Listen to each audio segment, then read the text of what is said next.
2025 முடியறதுக்கு almost 2 months இருக்கு. 1,00,000 தொடும்னு வந்து எல்லா வல்லுனர்களுமே இத சம்மந்தப்பட்டவங்க சொல்றாங்க. ஸோ அது நிஜமாலே உண்மையா வந்து தொடுமா? அப்படி தொட்டா எப்படி வந்து இன்வெஸ்ட்மென்ட்டுக்கு அது உகந்ததா இருக்கும்? எவ்வளோ சீக்கிரம் சீக்கிரம் அது ஏறுதோ, அதே சீக்கிரத்தில சரியாதா? சரிவு என்பது என்ன ஆல் டைம் பீக். ஸோ 1,00,000 அப்படிங்கிற இடத்துக்கு வந்து வருவதற்கான வாய்ப்புகள் உண்டு.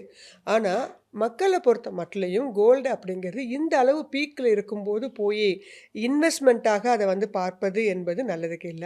ரொம்ப எசென்ஷியல் எனக்கு வேற வழியே இல்ல. எனக்கு வந்து மேரேஜ் ஃபங்ஷன்னு நாங்க ஏற்கனவே கமிட் பண்ணியிருந்தோம்.